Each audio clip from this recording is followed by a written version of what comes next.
মুহাম্মদ রাসূলুল্লাহ সাল্লাল্লাহু আলাইহি ওয়াসাল্লাম রোজা অবস্থায় কারো গীবত করে নাই, জীবনে মুহাম্মদ রাসূলুল্লাহ সাল্লাল্লাহু আলাইহি ওয়াসাল্লাম রোজার বাইরেও গীবত করে নাই।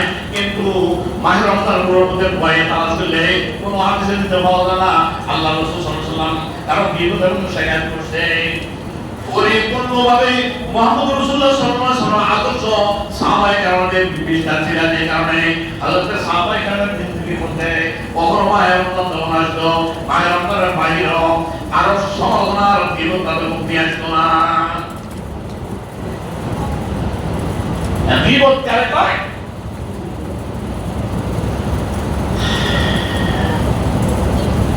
গীবত এক বাক্যে গীবত বলা হয় এমন কিছু বাসনভঙ্গি উপস্থাপন করাকে, যে বাসনভঙ্গি গুলো উপস্থাপন করলে বলে যদিও এবং তার থেকে সেটা ঘটনা ঘটছে, যদিও তার থেকে সেটা হয়ে গেছে, যদিও সত্য হোক, মিথ্যা তো কথাই নাই, যদিও সত্য হোক, কিন্তু সত্য এমন কথা তার সামনে পড়লে এ লোকটা শর্মিন্দা হয়ে যাবে, এ লোকটা লজ্জিত হয়ে যাবে, এ লোকটা শিরশর্মিন্দা হয়ে যাবে। এমন ধরনের সত্য কথাও তার সামনে বলা, তার পিছনে বলা কবিরা গুনাহ। 25 বছর বয়সে বান্দা জানা করছে, ওই বয়সে যারা তার বন্ধু বান্ধব দোস্ত আমার ছিল তারা সবাই জানছে, তারা ওইটা বিচার করছে। বয়স তখন 80 বছর হয়ে গেছে, এখন তার ছেলে আছে, তার মেয়ে আছে, তার ভাই ভাতিজা আছে, তার আশাবাদে তার ভাই ভাতিজা বন্ধুরা আছে, সমস্ত আত্মকার আছে। তারা জানতো না এই ব্যক্তি তার 25 বছর বয়সে কি করছে, যেই মাত্র আত্মকার মধ্যে ওইটা তুমি সমালোচনা করে তার জীবনের হাসা কথাটা বলেছ, 25 বছরের হাসা কথা তোমাকে এই হাসা কথা বলার জন্য কে আদেশ দিয়েছে? এই লোকটা 25 বছর একটা হাসা কথার কারণে, একটা অপরাধের কারণে ছেলের কাছে লজ্জিত হয়েছে, বাতিজার কাছে লজ্জিত হয়েছে, সমাজের কাছে লজ্জিত হয়েছে, মহিলার কাছে লজ্জিত হয়েছে। আল্লাহ রাসূল সাল্লাল্লাহু আলাইহি ওয়াসাল্লাম ফরমান এই ধরনের গীবত শাখায় যেসব প্রবন্ধনা করেছে ততক্ষণ পর্যন্ত এই যার সমালোচনা করছে, গীবত শাখায় করেছে, তার কাছে আমার ততক্ষণ না নেই, ততক্ষণ পর্যন্ত এই ব্যক্তির সমালোচনার গীবতের গুনাহ মাফ হবে না। আল্লাহর এত মায়া, আল্লাহর এত মহব্বত, আল্লাহর এত দয়া, আল্লাহর একটা বন্দাকে আটক করবে না।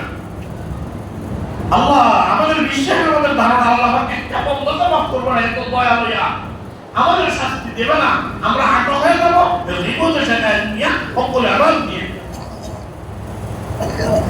বলেন দেখি এখন এই সত্য কথাটা দ্বারা তার বাপ মুক্তি নষ্ট হয়েছে, তার বাপ মুক্তি নষ্ট হয়েছে, বুঝছি বড় বড় কথা নয়, হয়ে গেছো তো আলোচনা। আরে বেড়া দরকার মধ্যে গাছলে কল দিয়ে হাওয়াই নাকিলো এটি না মনে হলো তোর কিটা কম তো তোর মোবাইল দিয়ে নাই কইও না সলাবার বাদ কিটা কম আর কিটা কয় আবার কিটা একটা সরল আছে নাই।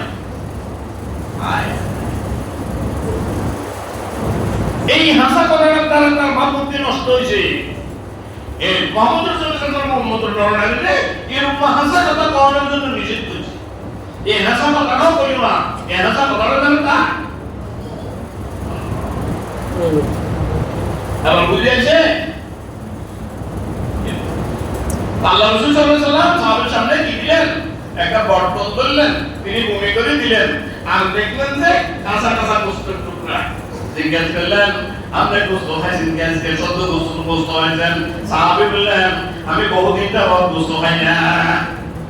তাহলে কাঁচা কাঁচা গোশত খাওয়ালো।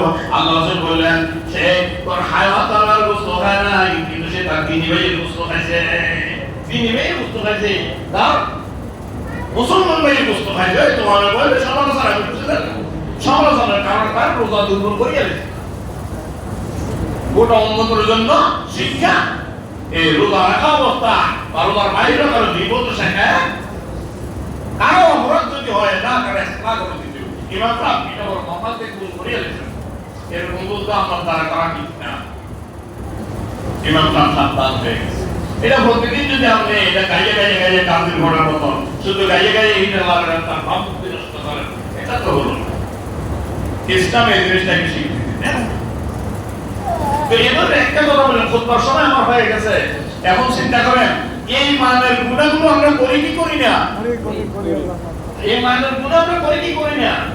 আরে খালি হক করে বাদ শোনার পরে দিয়ে গেলাম, যাওয়ার পরে দিয়ে বললাম যে চাচা আপনি আমার কাছে 50 টাকা পাইতেন, 100 টাকা পাইতেন, আমি আপনাকে দিতে পারি এখন বলে আর আপনি আমার মাফ করে দেন, মাফ করে দিন। আমি মাফ করে তো জানি চাইলাম। আপনি কি জানেন চাচার মাইয়ের বিয়ের মধ্যে ঘটনা কিটা করছেন? এটা কেন মাফ চাইব? আপনি কি করতে পারেন? চাচার হলা খুব বিব্রত অবস্থা সরানো রইয়া আমি সত্যতা কি আছে আছে আমরা আঙ্গুল দিলাম না যে কত বড় ক্ষতি করে দিয়েছেন মানার একজনে করছে আঙ্গুল দিলাম চাচার হলা রুয়ে দিয়েছেন এরকম ওরা নাম দ্বারা হয়নি না হয় না হয় আপনি সেটা লাগিয়ে আনেন আনেন আনেন আনেন আরেক কেউ গরু পুরাবার দেখছি ভালো মানুষ আপনি আনেন ঠ্যাঙ্গে লাঠি দিয়ে আসতে দুলিয়া দুলিয়া সাপ দিয়া দৌড়ে ছেড়ে দিয়েছেন পুরাটা উড়ে দিয়েছেন এই গরু লইয়া আরেকটা তরকারি গিয়ে মনে যা ওলাম সহিত তো বাড়িতে তো সব মনে কারবার করেছি বিকালবেলা 3-11 মানুষ উত্তরে বলে করেছি তার মানে এরকম পরিস্থিতি করি নাই হ্যাঁ তো জীবনে কোনোদিন করেছি এই কারবার যেন করছি যার কাছে করছি হ্যাঁ ওদের মাফ চাইছি কেউ আর জীবনে আমি দেখতেছি না আমি তো করি খেতাল লাগিয়ে আনি আনি আনি একটা রাতে দিয়ে আমি তারা আমি দিছি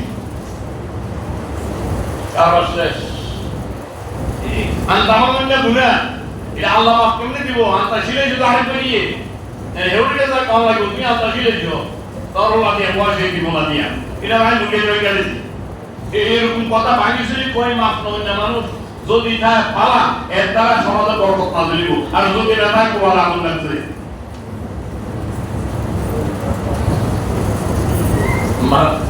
من قرأ القرآن فاستظهره فأحل حلاله وحرم حرامه أدخله الله الجنة وشفعه في 10 من آل بيته كلهم قد وجبت لهم النار কথামি পারাই না তবে আসল কথা আয়েশা বলি আজকে তো আখির রমজানের শেষ 10 দিন ইতিকাফ সুন্নতে মুআক্কাদায়ে কিফায়া সুন্নতে মুআক্কাদায়ে কিফায়া কে কে আছি আচ্ছা আলহামদুলিল্লাহ একজন দুইজন তিন চার পাঁচ আলহামদুলিল্লাহ আলহামদুলিল্লাহ আলহামদুলিল্লাহ আল্লাহ আল্লাহ কবুল করুন একজন তো অসুস্থ ডিসমিয়া তো অসুস্থ ডিসমিয়া তো অসুস্থ আমাদেরকে আন্তরিক মোবারকবাদ না জানাই ভাসে এজন্য যদি আজকে তারা কেউই এটা কেমন না বসতো সমান পরিমাণের গুনার ভাগে আমি হয়ে দিলাম কত বড় ইহসান তারা করছে আল্লাহ তাআলাকে খায়ের দাওয়া দান করো আমিন এবং মাহে রমজানের শেষের 10 দিনের যে কোনো বেদর রাতে সবে কদর লুকাইতো আল্লাহর কাছে তাহলে আমার সন্দেহ আছে সবে কদর পাই না বা পাই সন্দেহ আছে কিন্তু এই মুতেকাম ব্যক্তি যে ব্যক্তি আছে যারা এটা করতে তাদের মধ্যে কোনো সন্দেহ আছে তারা এটা পাইতো না সে সবে কদর পাইতো না এরকম আছে না নিঃসন্দেহে তারা সবে কদর পাবে তো নিঃসন্দেহে তাদের দোয়া কবুল নিঃসন্দেহে তাদের দোয়া কবুল নিঃসন্দেহে তাদের দোয়া কবুল এইবার তার কাছে আমি আগাম দোয়া চাই সবার লেসন গ্রাম পাশে হওয়ার পক্ষ থেকে দোয়া চাই মহিলারা জুমাত আছে না মহিলাদের পক্ষ থেকে দোয়া চাই আপনাদের কাজ আমাদের জন্য দোয়া করা আমাদের কাজ আপনাদের জন্য দোয়া করা ইহসান করা